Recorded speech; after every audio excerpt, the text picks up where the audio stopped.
J'ai donc pris le thème de ces journées, le savoir-faire paysan, au risque du numérique, et on va essayer de le regarder à la lumière de la révélation et de la doctrine sociale de l'Église. En fait, on l'a déjà fait beaucoup, mais je vais peut-être accentuer un peu cet angle-là, comment beaucoup de choses qu'on a entendues jusqu'à maintenant s'enracinent effectivement dans la révélation et puis dans la doctrine sociale de l'Église. Voilà. Merci en tout cas aux journées paysannes de leur invitation. J'étais très heureux de pouvoir préparer un peu ça. Ceci dit, je vous dis tout de suite que mon expérience de paysan se réduit au fait d'arroser de temps en temps le jardin du presbytère. C'est tout petit. Alors j'ai essayé de me renseigner quand même un peu, mais ne m'en voulez pas si quelquefois il y a des choses qui sont un tout petit peu décalées. Je suis plus spécialiste de doctrine sociale de l'Église, mais je trouve que les deux se rencontrent de façon très belle, et je voudrais essayer de vous partager ça simplement. Aussi pour vous encourager à creuser ce que dit le magistère de l'Église sur les questions qu'on a évoquées et que vous vous posez. Je suis persuadé que vous avez déjà beaucoup d'éléments, mais je trouve que ça entre dans des thématiques que le magistère de l'Église, avec le pape François, mais aussi beaucoup avec Benoît XVI, beaucoup avec Jean-Paul II, traitent et approfondissent depuis plusieurs dizaines d'années, et ça vaut la peine d'aller regarder, et d'aller continuer à creuser ça. Voilà. Si je peux vous faire passer ça, je serai très très heureux. Voilà. Donc j'aurai deux parties. Une partie que j'ai intitulée « Cultiver et garder la création », et puis une autre partie, quelques risques et opportunités du numérique. Je reviendrai après sur le plan des sous-parties. Alors, pardon pour ceux qui sont là-bas et qui ne doivent pas voir les diapos, mais je les lirai. Donc, a priori, vous n'y perdez pas par rapport à une conférence purement audio. Mais je suis désolé que vous puissiez pas voir les diapos. Il n'y a pas d'image, il n'y a pas de... Donc, normalement, vous perdez rien. Voilà, merci. On va passer. Voilà. Donc, première partie, cultiver, garder la terre. 3 sous-parties. Un survol d'abord de la Genèse, des 2 premiers chapitres de la Genèse. Et puis ensuite, un mot sur les principes fondamentaux de la doctrine sociale de l'Église. Et puis une 3e partie sur le génie paysan. Vous verrez que j'ai finalement changé un tout petit peu pour le point de vue que j'aborde moi. Le terme de savoir-faire est remplacé par génie. Je vous dirai pourquoi. Donc un petit survol des 2 premiers chapitres de la Genèse. Vous les connaissez certainement, mais je reprends quelques éléments. Dieu dit que la lumière soit, il vit que la lumière était bonne, premier jour. Dieu dit qu'il y ait un firmament qui sépare les eaux, et ce fut ainsi, 2e jour. Dieu dit, faisons l'homme à notre image. Dieu créa l'homme à son image, il les créa hommes et femmes. Dieu les bénit et leur dit, soyez féconds et multipliez-vous, remplissez la terre et soumettez-la. Soyez les maîtres de tous les animaux qui vont et viennent sur la terre. Je vous donne toute plante qui porte sa semence sur toute la surface de la terre. Telle sera votre nourriture. Dieu vit tout ce qu'il avait fait. Cela était très bon. 6e jour. Le 7e jour, Dieu se reposa de toute l'œuvre de création qu'il avait faite. Et Dieu bénit le 7e jour et le sanctifia. On connaît ces textes, mais ça fait toujours du bien de les réentendre et puis de se les rappeler. Et puis, ça c'est le premier chapitre de la Genèse. Dans le 2e chapitre, quelques éléments aussi qui viennent compléter le premier chapitre. Le Seigneur Dieu modela l'homme avec la poussière tirée du sol. Il insuffla dans ses narines le souffle de vie, et l'homme devint un être vivant. Le Seigneur Dieu prit l'homme et le conduisit dans le jardin d'Éden pour qu'il le travaille et qu'il le garde. Le Seigneur Dieu dit, il n'est pas bon que l'homme soit seul, je vais lui faire une aide qui lui correspondra. Le Seigneur Dieu prit une de ses côtes, il façonna une femme et il la mena vers l'homme. L'homme s'attachera à sa femme et tous deux ne feront plus qu'un. Voilà, quelques compléments que donne le deuxième chapitre.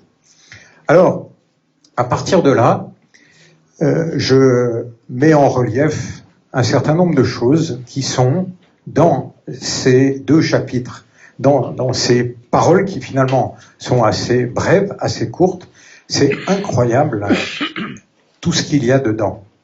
Et puis c'est incroyable aussi, et je parlais du magistère de l'Église, c'est incroyable ce que les derniers papes nous ont aidés à découvrir, en tout cas moi, m'ont aidé à découvrir dans ces deux chapitres de la Genèse.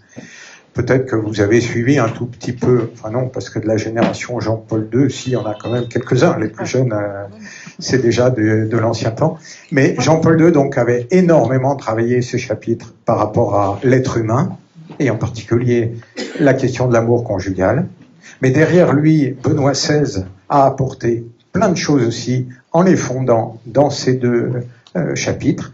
Et puis le pape François a encore sorti de ces mêmes chapitres un nombre de choses incroyables.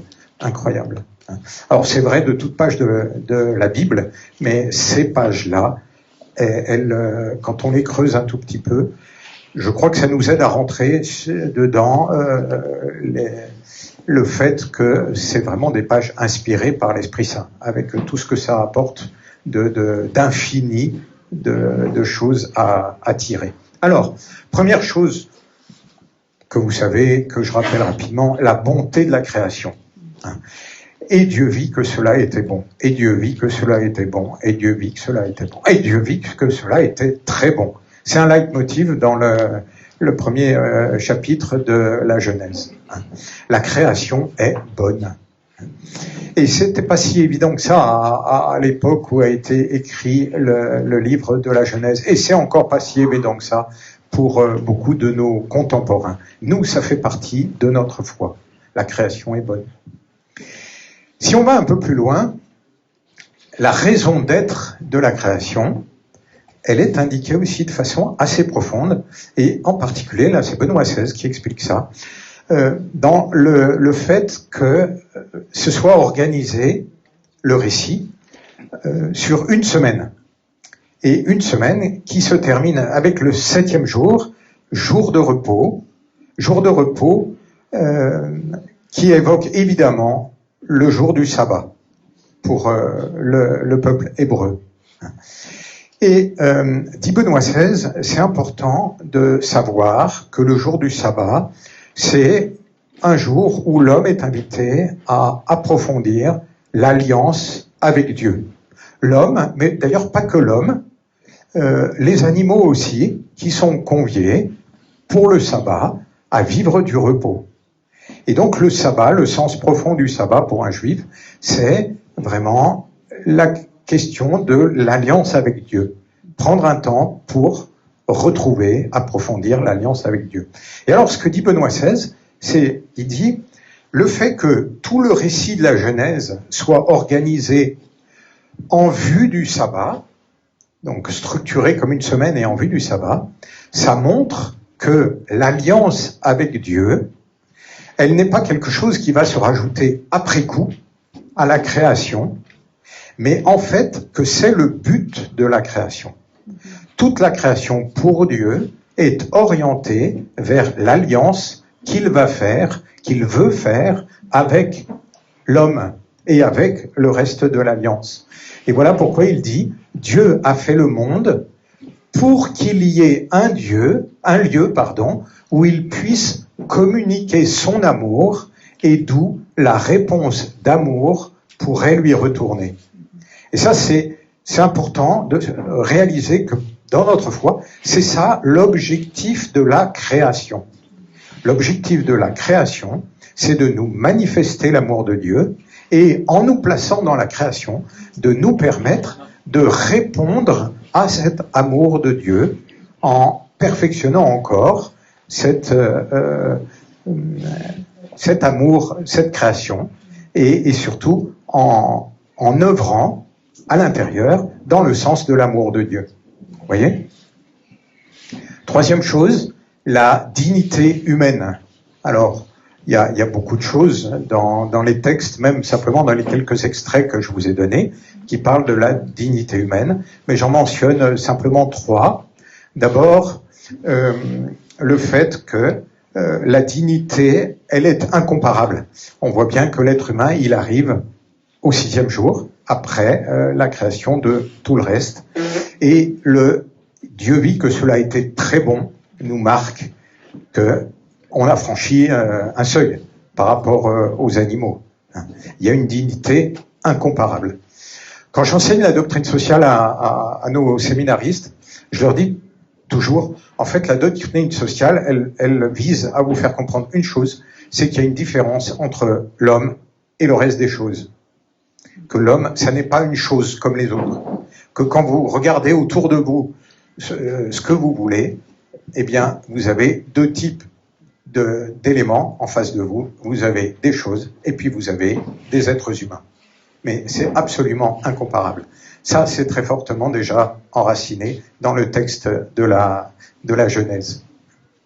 Deuxième élément que je souligne, le fait que l'homme soit fait de poussière dans laquelle Dieu insuffle son esprit. Et ça, c'est très important. À la fois la fragilité de l'homme, et puis le fait que nous sommes des êtres spirituels qui sont capables d'entrer en relation avec Dieu. Et que nous sommes l'unité de ces deux choses. On y reviendra plus loin, mais ça a des conséquences incroyables, incroyables. Notre fragilité qui est aussi une participation à tout le monde matériel, qui nous rend vraiment liés au monde matériel. Et puis, avec notre capacité spirituelle qui nous permet justement de faire en sorte que tout le monde matériel, par nous, loue son Créateur. Vous savez, c'est le cantique de Daniel qu'on reprend très souvent au Laude, et en particulier le dimanche. Alors, on va prendre des exemples qui nous parlent, mais bestiaux, louer bénissez le Seigneur, voilà, toutes les plantes de la terre, bénissez le Seigneur, etc. Et toute la création passe en revue comme ça. Et là, quand l'homme dit ça, il est typiquement dans son rôle de jointure entre le monde matériel et le monde spirituel. C'est-à-dire que lui, il est uni au monde matériel, il le connaît au moins à travers sa corporéité, et donc il vient et il prend ce monde matériel, et par ses capacités spirituelles, il va louer Dieu, et il va permettre au monde matériel de louer Dieu. Ça, c'est vraiment le rôle de l'être humain. Et ça apparaît aussi déjà, au moins en filigrane, dans les récits de la Genèse. Quatrième aspect, la dimension sociale de l'être humain et la perspective de la fraternité universelle. Alors, dimension sociale de l'être humain, parce qu'il est créé pour l'alliance, on l'a entendu, l'alliance en particulier entre l'homme et la femme, qui sont appelés à ne faire plus qu'une seule chair, et aussi pour peupler la terre. Pour peupler la terre.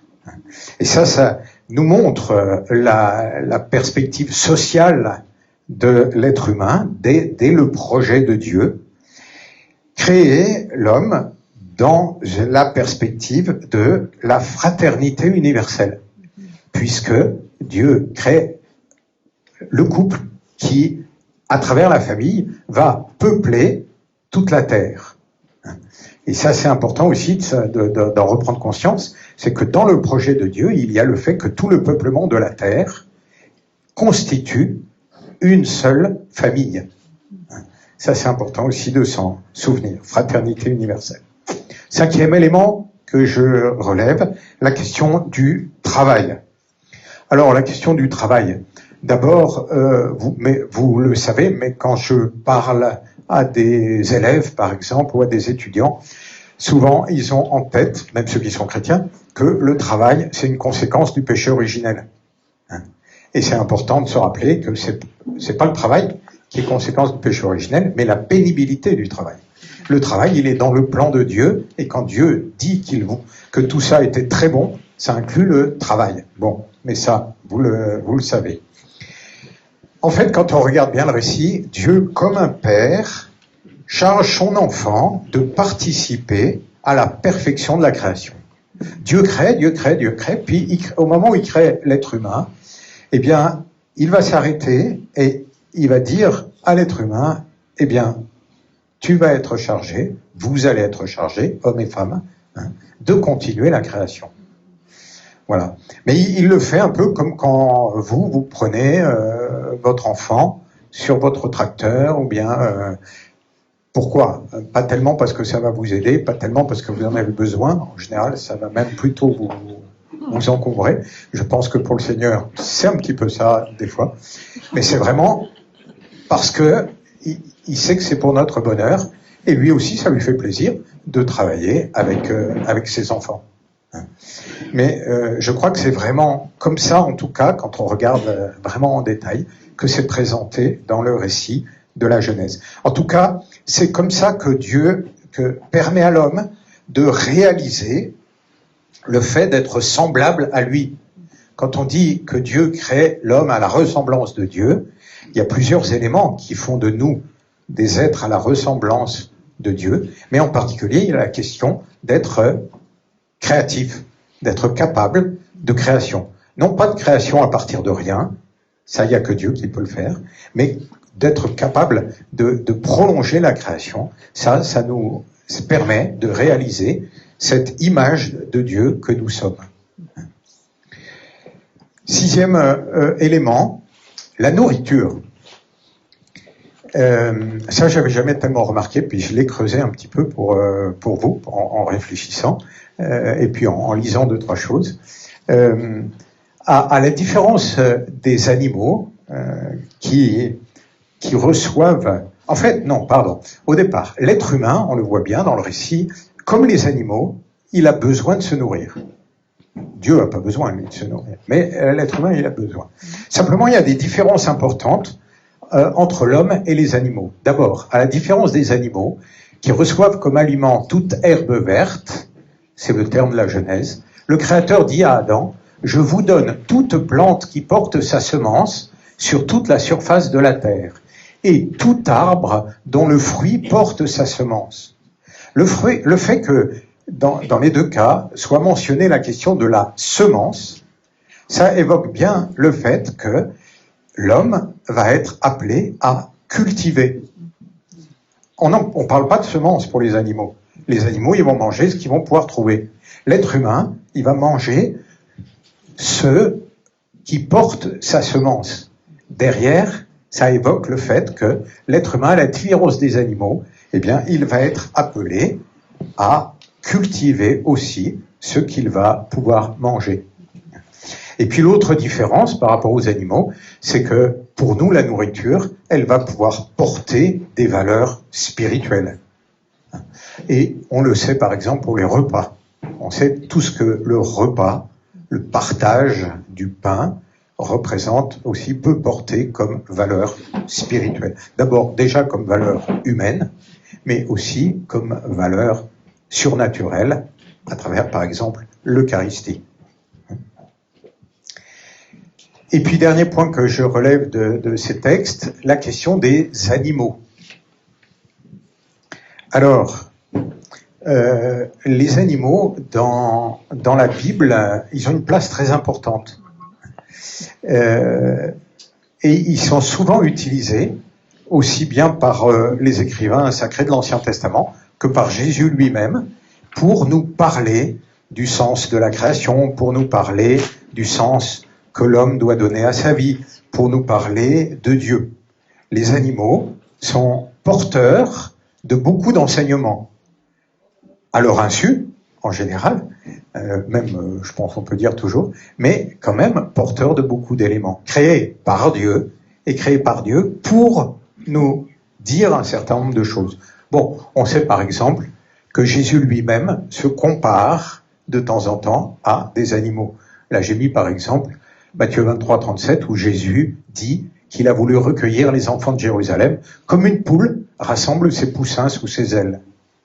Jésus nous donne l'exemple de la poule pour comprendre ce que lui a voulu faire. Ou bien, il dit, regardez les oiseaux du ciel, ils ne font ni semaille ni moisson, ils n'amassent pas dans des greniers, et votre Père Céleste les nourrit vous-même. Ne valez-vous pas beaucoup plus qu'eux? 2 moineaux ne sont-ils pas vendus pour 1 sou? Or, pas un seul ne tombe à terre sans que votre Père le veuille. Soyez donc sans crainte, vous valez bien plus qu'une multitude de moineaux. Donc, là aussi, les oiseaux servent au Christ pour nous faire passer un certain nombre de leçons. Et puis alors, il y a des passages que j'aime beaucoup, par exemple, dans le livre de Job. Il y a tout un dialogue sur la fin du livre entre Job et Dieu. Et alors, Job, il finit un peu par, pas par s'énerver, mais enfin par expliquer à Dieu qu'en fait, il a lui-même été créé, mais un peu de façon de travers, à travers tout ce qu'il souffre, etc. Et alors, Dieu lui répond et lui dit, en fait, en gros, je traduis ça comme ça, mais Dieu le dit plus gentiment, mais en gros, Dieu lui dit, pour qui tu te prends? Et alors il lui dit, est-ce que c'est toi qui donnes au cheval sa bravoure? Fais-tu bondir la sauterelle? Est-ce que c'est ton intelligence est-ce que c'est par ton intelligence que l'épervier prend son envol? Et Dieu cite comme ça, pendant pratiquement 2 chapitres du livre de Job, un certain nombre de choses qui font qu'au bout d'un moment, Job dit « Je sais que tu peux tout et que nul projet pour toi n'est impossible. » Donc Job, il recule un peu là et il se rend compte de ce qu'il a dit avant. Quel est celui qui déforme tes... Alors, j'arrive même pas très bien à lire, moi. Quel est celui qui déforme tes plans sans rien y connaître? De fait, dit Job, j'ai parlé sans les comprendre. De merveilles hors de ma portée, dont je ne savais rien. Et ça, c'est très beau, parce que ça nous dit que le monde animal en particulier, il porte un certain nombre de merveilles qui devraient inviter l'homme à réviser un peu ses prétentions. On découvre plein de trucs sur la façon dont vivent les animaux, sur la façon dont fonctionne la nature. Mais combien il y en a qu'on est encore très loin d'avoir découverte? Eh bien, particulièrement quand on voit tout le foisonnement de la vie. On passe son temps à découvrir de nouvelles espèces dans les fonds sous-marins. Et je pense que tous, on a un peu cette réaction de se dire, mais pourquoi Dieu est allé inventer des trucs pareils, quoi? Quand vous regardez les bêtes qui sont au fin fond des abysses, vous avez ces créatures incroyables. Il y a une espèce de foisonnement de vie, en particulier dans le monde animal, qui nous dit qu'il porte quelque chose de Dieu. Voilà. Et tout ça, c'est déjà bien décrit dans la Bible. Alors, ce que j'ai évoqué là très très rapidement, ça a été recueilli par l'Église, avec le reste aussi de la révélation, avec la réflexion, avec la lumière de l'Esprit Saint, travaillé par tout le magistère de l'Église, et en particulier, ça a donné les principes fondamentaux de la doctrine sociale de l'Église, dans lesquels l'Église a cherché quoi? A cherché à expliciter, mettre en lumière, des grandes règles de construction de la société qui soient conformes, qui soient cohérents, en tout cas, à ce projet de Dieu. Ce projet de Dieu qu'on découvre à travers des textes comme ceux qu'on vient d'évoquer, eh bien, ils permettent d'élaborer un certain nombre de grands principes qui vont être des guides pour nous, pour construire une société qui soit cohérente avec ça. Alors, je vous les cite très rapidement. L'ordre est sans grande importance, à part peut-être le tout premier, qui est vraiment le premier des premiers principes. C'est la dignité incomparable et inaliénable de la personne humaine. Je l'ai évoqué. Deuxième principe, le principe du bien commun. Principe du bien commun qui dit en gros que nous ne trouvons notre épanouissement qu'en cherchant le bien des autres et le bien des communautés, à commencer par le bien des familles et le bien de toute la famille humaine. Pourquoi? On l'a évoqué, on est créé pour ça, Donc on ne trouvera notre bien que si nous-mêmes nous travaillons aussi pour le bien des autres et pour le bien des communautés. C'est le principe du bien commun. La destination universelle des biens, qui dit que Dieu a destiné la terre et tout ce qu'elle contient à l'usage de tous les hommes et de tous les peuples.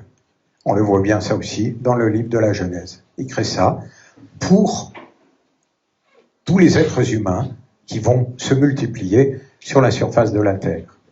Principe de solidarité, il faut transformer les relations en occasion de construire ensemble le bien commun, de promouvoir ensemble le bien intégral de tous. On y reviendra peut-être un peu plus loin. Mais vous voyez, l'idée de ce principe, c'est de dire, en fait, le fait d'être en communication avec quelqu'un, ça suffit pas. C'est déjà une première chose. Mais il faut, à partir de là, qu'on puisse construire ensemble le bien commun. Que je puisse profiter du fait d'être en contact avec quelqu'un pour chercher son bien. Et lui permettre qu'ensemble nous cherchions notre bien commun. 1, 2, 3, 4. Cinquième principe, dans l'ordre que j'ai pris là, l'option préférentielle pour les pauvres.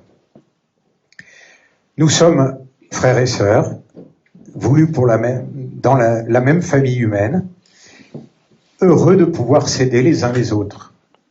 Et les pauvres, qui ont particulièrement ce besoin, eh bien, c'est une occasion pour nous, c'est finalement quelque chose, un bien qu'ils nous font, de pouvoir les aider.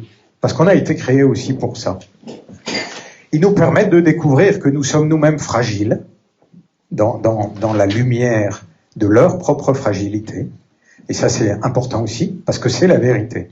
Découvrir la vérité, c'est toujours intéressant, toujours important. Et puis, nous savons, particulièrement avec le Christ, qu'il y a une présence du Christ particulière dans le pauvre.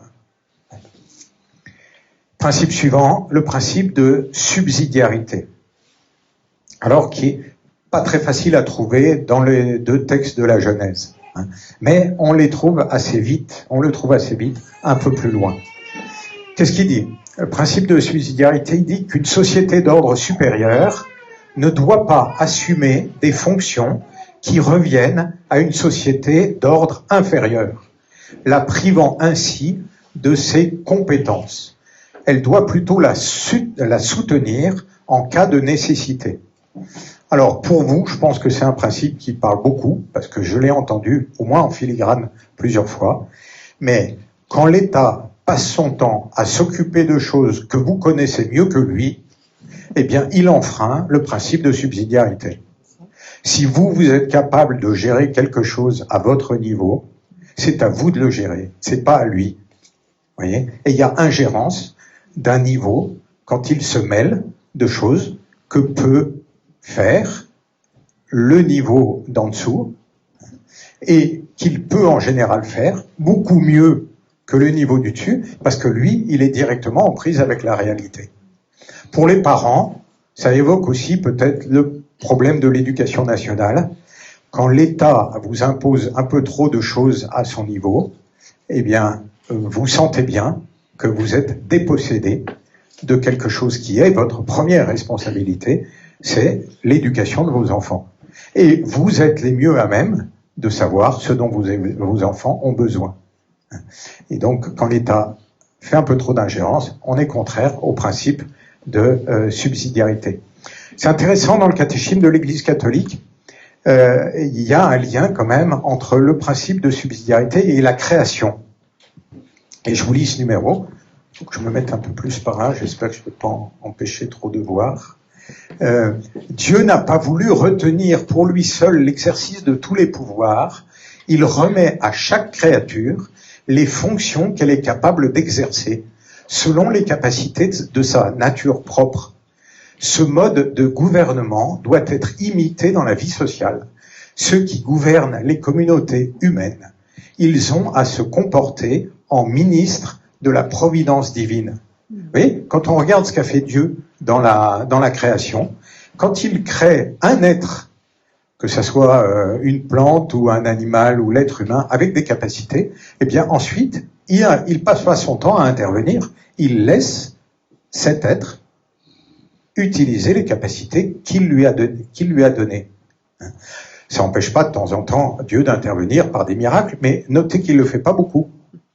C'est pas son mode habituel de gouvernement. Son mode habituel, c'est de laisser, tout en essayant de donner des messages quand ça part un peu trop dans le décor, hein, mais de laisser les créatures vivre comme elles l'ont, comme avec la capacité que lui leur a donnée. Eh bien, ça, c'est le principe de subsidiarité. Et puis, un dernier principe, le principe de sauvegarde de la création et la contemplation. L'être humain a besoin de contempler et de prendre soin de toute la création. Les autres êtres humains et tous les êtres à leur place. De contempler toute la création, c'est-à-dire tous les autres êtres humains et tous les autres êtres à leur place. Il a besoin de retrouver sa place de gardien, non seulement de ses frères, mais aussi de l'ensemble de la création. Ça, on l'entend bien, on va y revenir, hein, mais dans le livre de la Genèse, que l'homme, il est fait pour être le gardien de la création. Ça veut dire que si nous ne le sommes pas, eh bien, nous allons le ressentir dans notre être, dans notre chair, puisque nous sommes créés pour ça. Donc ça va poser un problème quelque part. Voilà, ça c'est les grands principes. Je vous les énonce, comme ça, on reviendra un petit peu à tel ou tel moment après, mais c'est important, parce que ça fait un peu un chaînon entre la révélation, toute la dimension spirituelle qu'on peut en tirer, et puis nos problèmes pratiques, concrets, techniques, numériques. Et c'est très utile d'avoir cette grille-là, et d'approfondir aussi ces principes. Troisième partie de mon premier chapitre. Le génie paysan. Au début, j'avais mis donc le savoir-faire paysan. Et puis je me suis dit, je suis pas assez paysan pour pouvoir décrire les savoir-faire paysans. Je vais recopier quelque chose, Wikipédia ou je sais pas quoi, ça n'a pas de sens. Hein. Mais surtout, je me suis dit, en fait, quand on regarde ça, et vous l'avez peut-être noté, quels sont les premiers métiers qui apparaissent dans le livre de la Genèse? C'est les vôtres. C'est les vôtres. Et ça, c'est pas rien. Et ça vous donne un titre de réfléchir, mais aussi de parler sur la question du travail que peu d'autres métiers peuvent revendiquer. Alors j'ai préféré le mot de génie parce que, bon, d'abord c'est un peu plus flou que celui de savoir-faire qui est assez défini, mais surtout qui est plus vaste encore et plus profond. Et je pense que vous avez des savoir-faire aussi qu'on pourrait expliciter, on en a entendu pas mal, mais il y a quelque chose aussi dans votre métier qui relève du génie de Dieu, qui vous le transmet, mais qui vous donne quand même une vocation qui est tout à fait particulière, hein, au milieu de toutes les vocations de travailleurs. Alors, j'évoque 2-3 choses comme ça, hein, mais il faudrait le creuser encore un peu plus. Vous êtes en pôle position pour percevoir la bonté et la grandeur de la création. Vous êtes ceux qui êtes le plus en prise directe avec la création.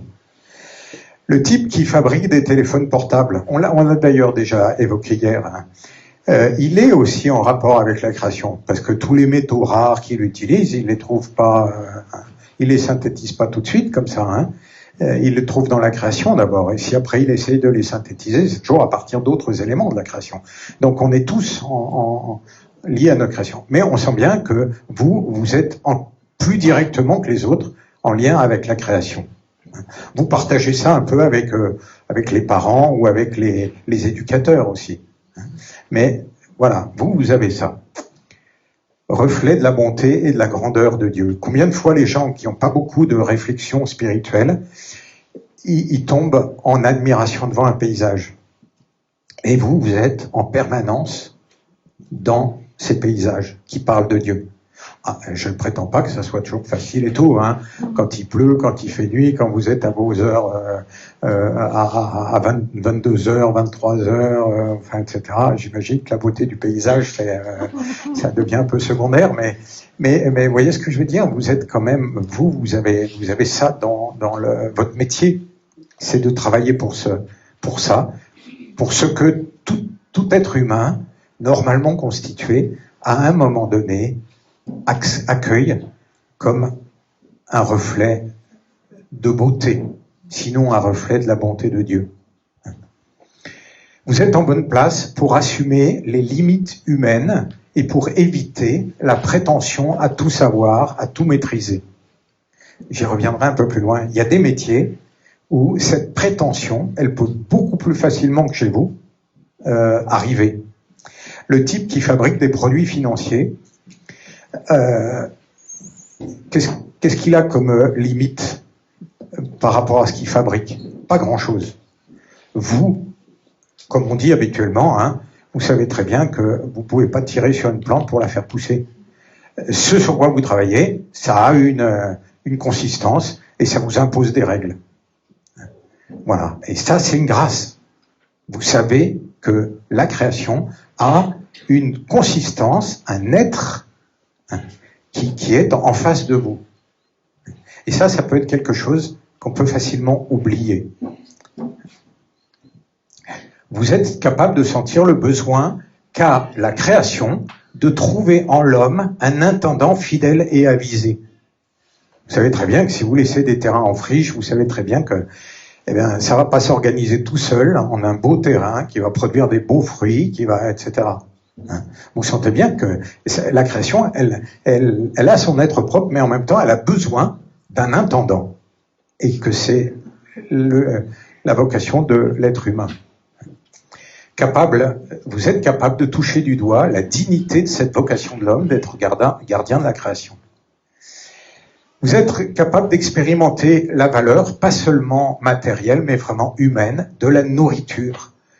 Le fait de gagner son pain, je pense que chez vous, ça évoque plus de choses que chez beaucoup de gens, alors qu'il est. La grandeur de servir les autres en leur permettant de se nourrir, qui est quand même un des besoins les plus fondamentaux de l'être humain. Et vous êtes là au point de départ de ce qui va permettre de nourrir les autres êtres humains. Vous êtes capable de comprendre comment peuvent s'harmoniser, j'y reviendrai un peu plus loin, destination universelle de la Terre, qui est faite pour nourrir l'humanité, et puis responsabilité du propriétaire. Et tenir les deux, c'est pas si facile que ça. Mais je pense que vous êtes dans une position où vous pouvez facilement, non, pas facilement, mais où vous pouvez le comprendre et rentrer dedans. Et c'est fondamental pour l'organisation de la société. J'y reviendrai aussi plus loin. Vous pouvez expérimenter la valeur pour l'homme de la présence des autres vivants autour de vous, capable d'y reconnaître un don précieux de Dieu.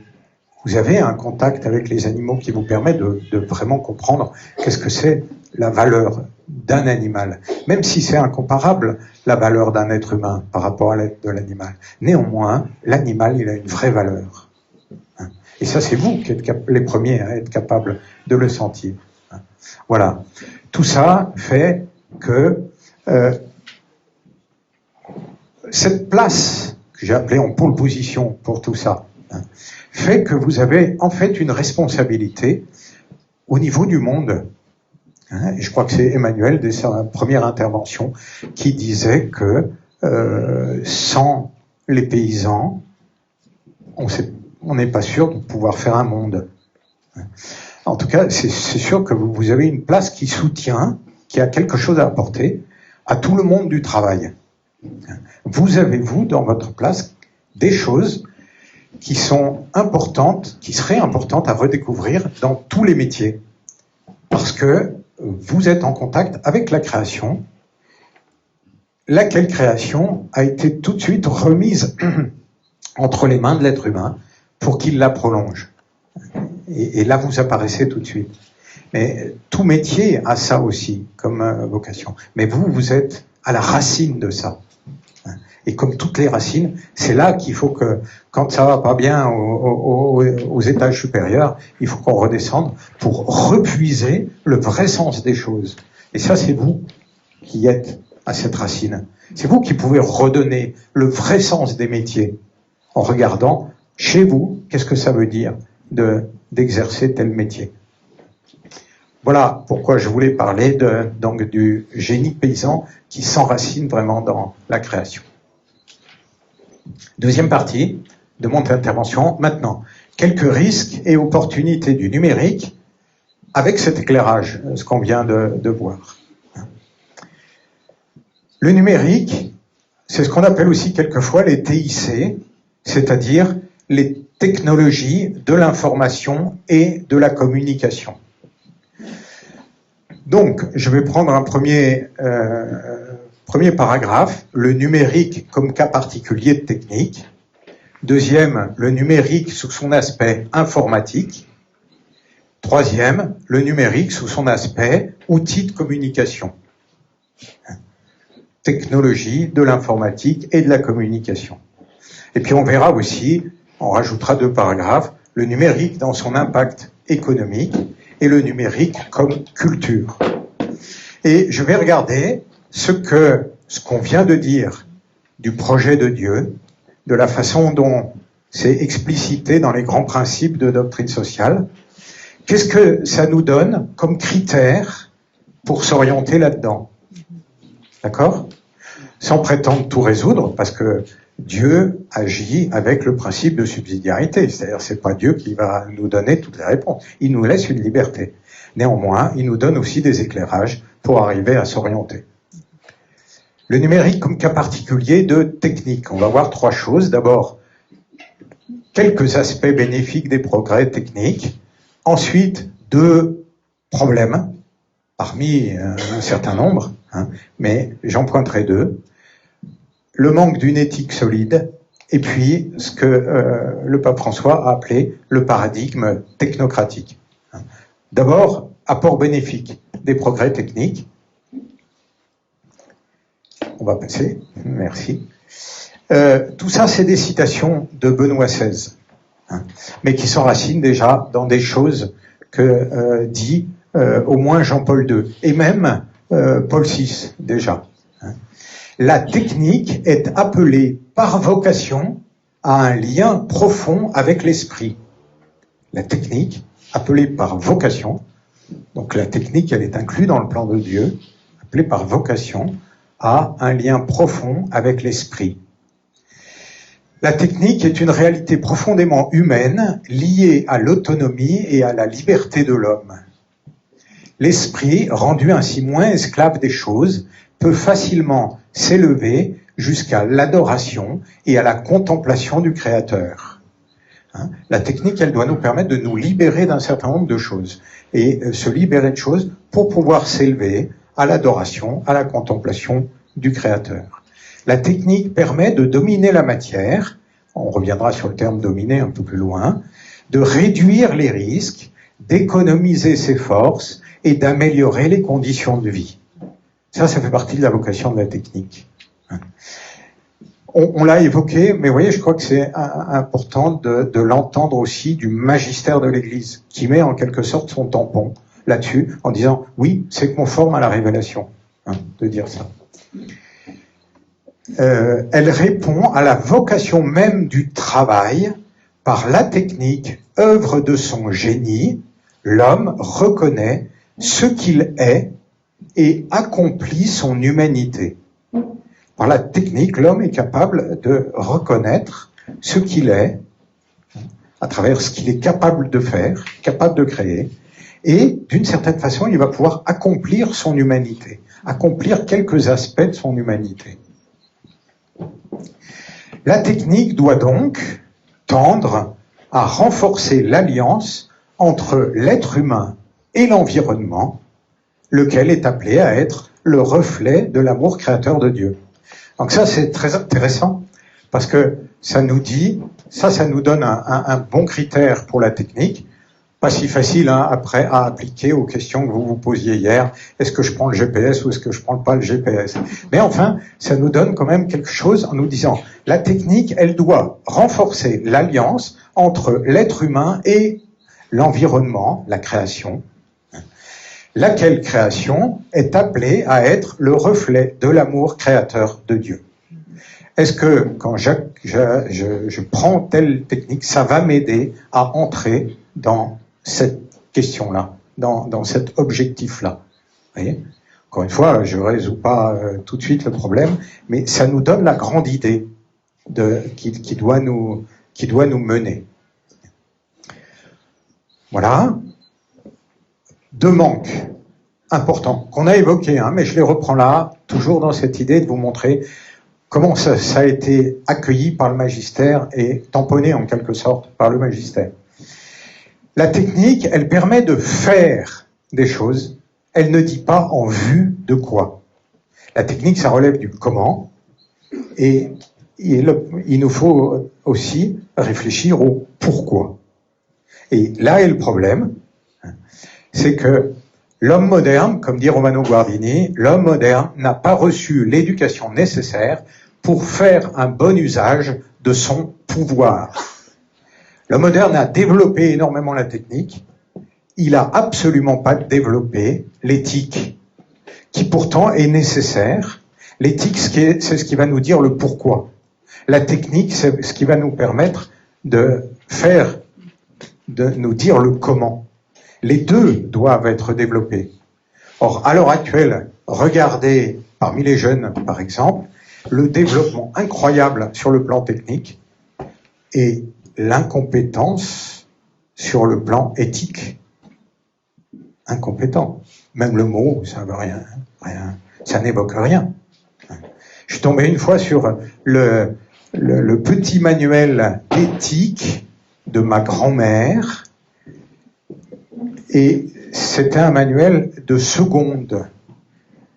Le manuel de seconde en matière d'éthique, ça recouvre le programme que nous, on espère avoir transmis à nos séminaristes au bout de 3 années de philosophie. À l'époque, c'était le programme de seconde. D'accord ? Vous voyez qu'on a drôlement perdu. On a drôlement progressé en technique, mais non seulement on n'a pas progressé de façon équivalente en éthique, mais même on a drôlement régressé dans la réflexion éthique. Le problème tient au fait qu'on s'est peu interrogé sur les objectifs à donner à notre pouvoir technologique, ni sur le contexte de sa mise en œuvre, ni globalement sur les limites éthiques à lui fixer. Le développement technologique n'a pas été accompagné d'un développement de l'être humain en responsabilité, ni en valeurs, telles que la justice, par exemple, en conscience. Alors, qu'est-ce qui se passait ? Le développement de la technique a dopé la capacité de production. On est capable de produire comme on n'a jamais produit. Mais, faute d'une réflexion sur la finalité, qu'est-ce qui s'est passé ? Eh bien, c'est la richesse matérielle, mammon, on l'a évoqué aussi hier, je crois, qui a pris la place. Et d'autant plus facilement que personne ne parlait d'autres finalités. Et donc, les marchés, maintenant, tendent à créer une sorte de mécanique consumériste, compulsive, pour placer ces produits, et les personnes finissent par être submergées dans une spirale d'achat et de dépenses inutiles.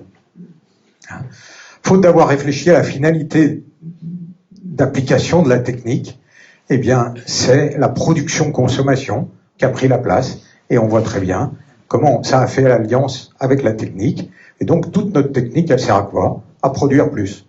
Pourquoi produire plus ? Pour consommer plus. C'est un peu court. Voilà. Donc ça, gros problème de la technique. Deuxième problème, alors, ou plutôt, antidote d'abord, tout de suite, repenser le développement. C'est-à-dire retourner dans des problématiques d'éthique, de pourquoi on fait ça. Il est urgent de se former à la responsabilité éthique dans l'usage des techniques. Caritas in veritate, Benoît XVI. Urgent de se former à la responsabilité éthique. Il faut repenser nos buts, repenser le développement, repenser nos choix. C'est ce que vous faites là, d'ailleurs, hein. Et ça, c'est vraiment tout à fait remarquable. Mais il faudrait que toutes les professions fassent ça. Il faudrait qu'on aide les jeunes en formation professionnelle, mais aussi en formation générale, à faire ce travail-là. Pour se dire, bon, c'est très bien, vous savez faire telle chose, mais maintenant, pourquoi vous allez le faire? Qu'est-ce que vous allez chercher? Qu'est-ce que vous allez viser comme finalité? Et donc, il faudrait redécouvrir ce que l'Église n'arrête pas de dire, c'est que le développement, ça doit être tout l'homme et tous les hommes. Le développement, ça doit pas être qu'une partie de l'homme. Ça doit pas être que tel ou tel type de consommation. Mais ça doit inclure aussi de développer l'esprit, le cœur, l'âme. Et sinon, il y aura quelque chose qui marchera pas.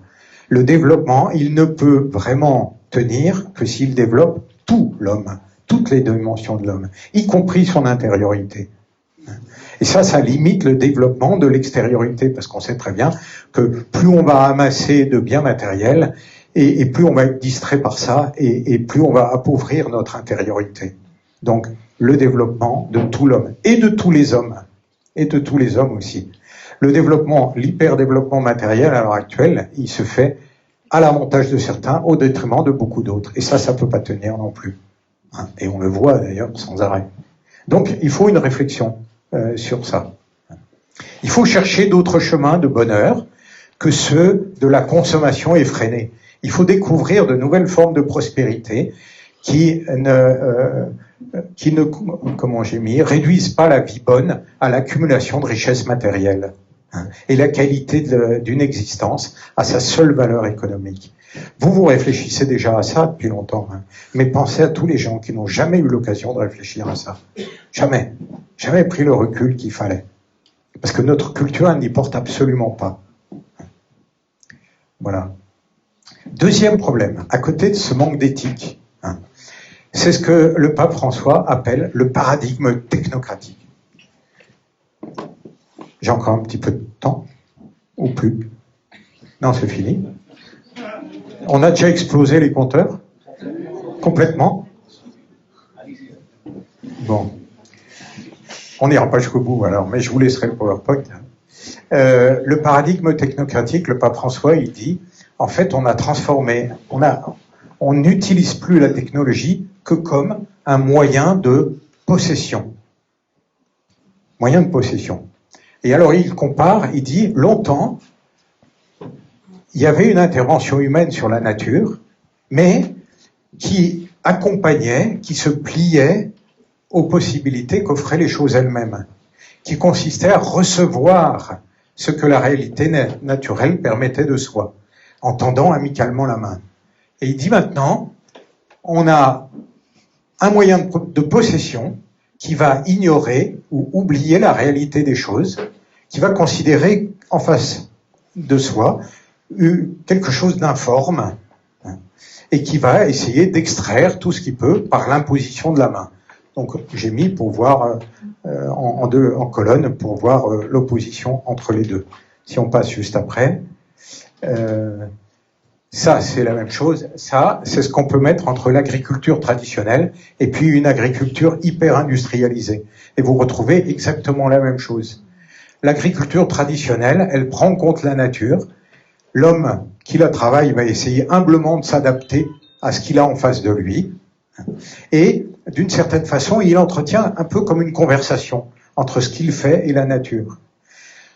Dans une agriculture hyper industrialisée, vous êtes plutôt dans « j'impose mon projet, je considère la terre un peu comme une sorte de grille abstraite sur laquelle je vais projeter mon intention, qui sera pas tellement conditionnée par la terre que j'ai en face de moi, que je vais considérer fondamentalement comme quelque chose de docile et de passif. Et donc mon intervention, elle va pas être du tout de l'ordre de la conversation, mais plutôt de l'affirmatif et du démonstratif.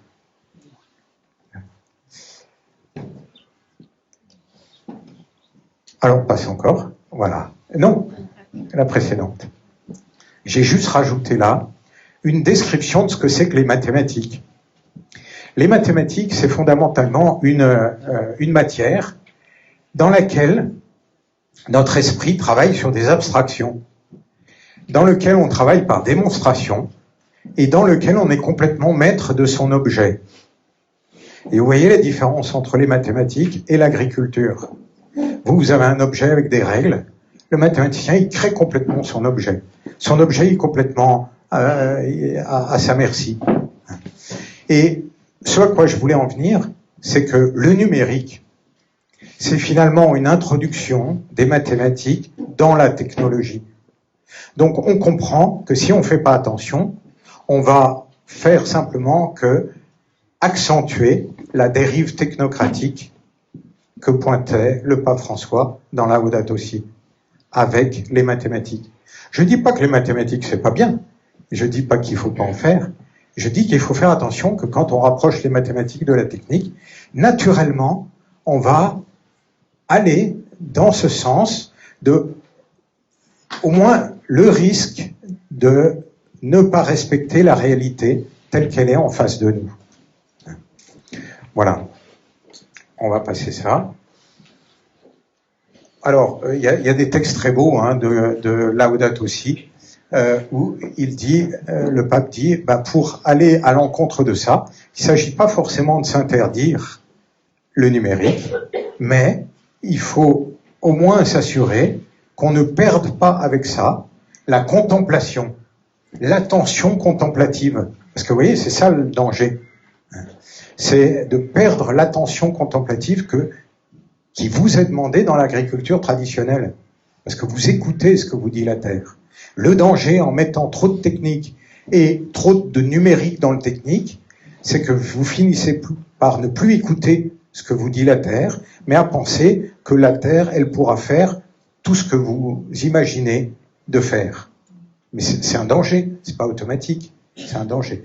Alors, à la limite, le danger, vous pouvez le contrebalancer, mais ça, à chacun de voir, en développant une attitude contemplative. Il faut consacrer un peu de temps à retrouver l'harmonie sereine avec la création, à réfléchir sur notre style de vie, nos idéaux, à contempler le Créateur, etc.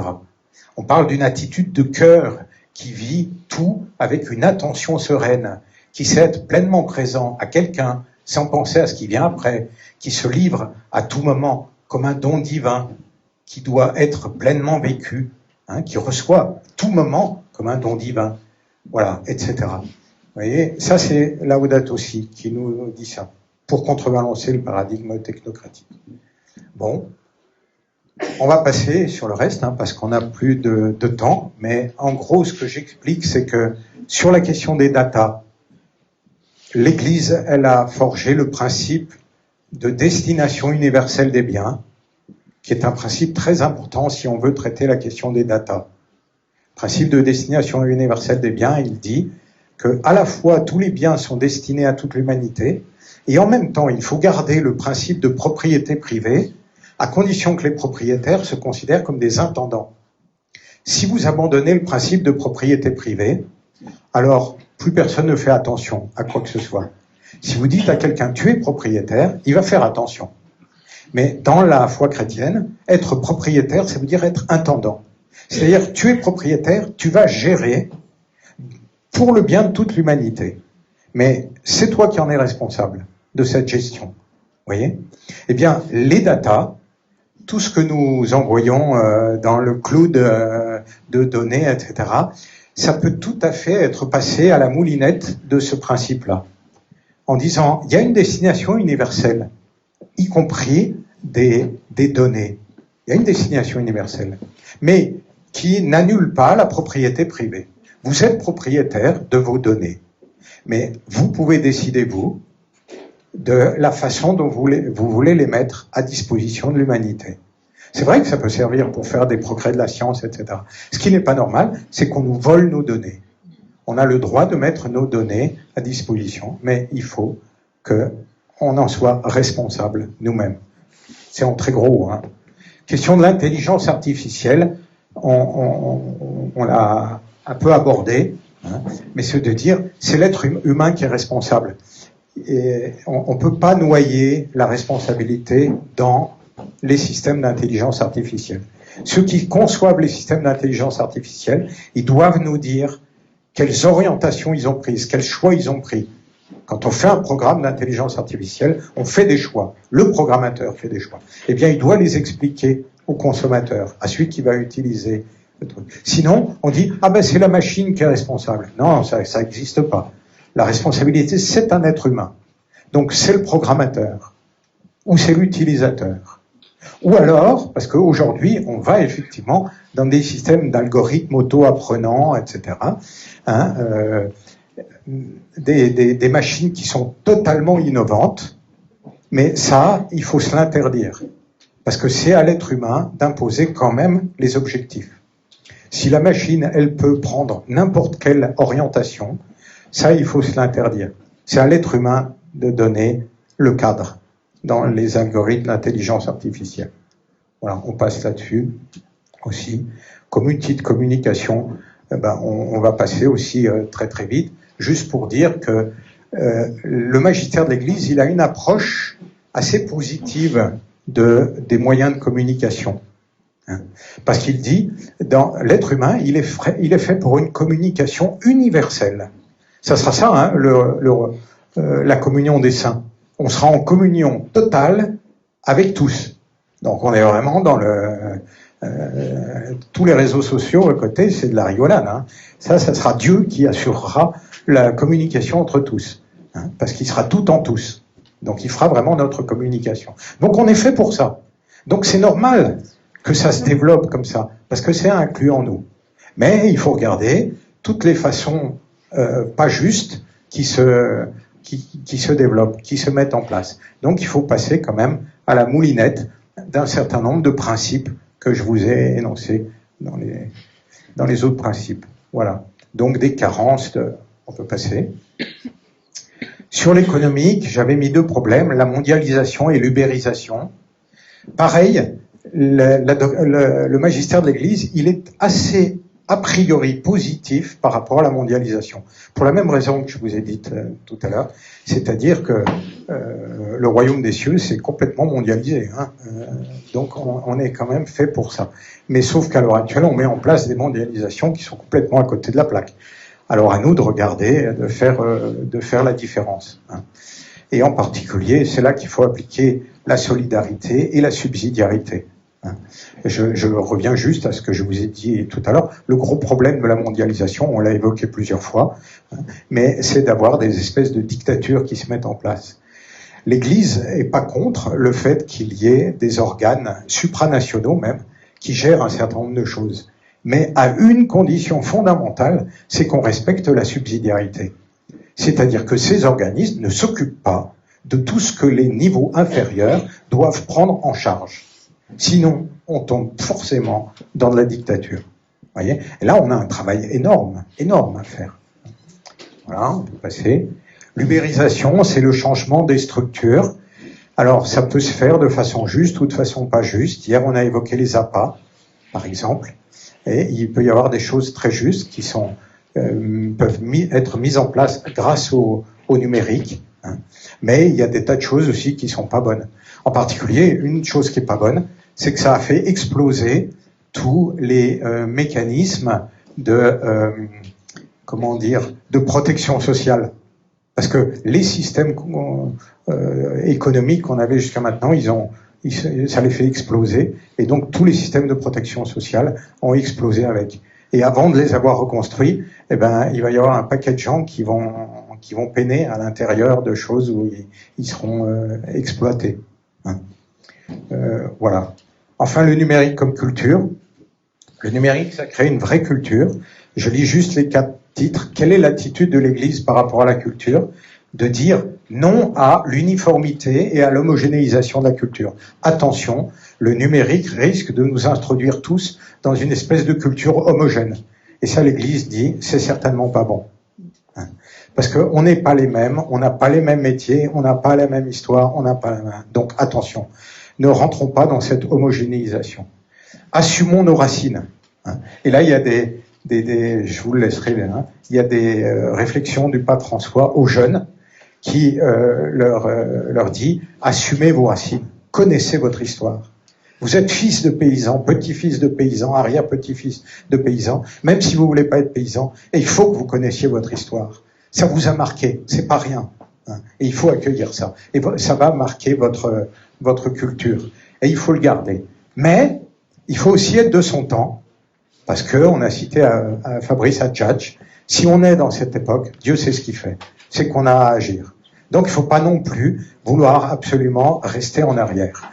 Le but, c'est pas qu'on soit tous des Amish. Il y en a, peut-être, c'est leur vocation, mais c'est pas la vocation de tout le monde. Hein. Et on peut pas mettre tous les paysans dans une culture de type Amish. Sinon, c'est le monde entier qui va y perdre, comme je l'évoquais au début. Donc, il faut aussi qu'on soit présent dans cette culture numérique telle qu'elle est. Pas forcément tous, mais il faut pas qu'on l'abandonne. Sinon, on va lui faire perdre complètement le sens de plein de choses. Et puis, il y a la certitude que la foi chrétienne, elle est capable de vivifier toute culture, et en particulier le numérique. Ça ne sera pas facile, il y aura des tas de choses qui mettront du temps avant d'être remises dans le bon sens, mais la foi chrétienne, elle est capable de vivifier toutes les cultures, y compris la culture qui est en train de naître, et dans laquelle vos enfants, petits-enfants, sont déjà complètement plongés.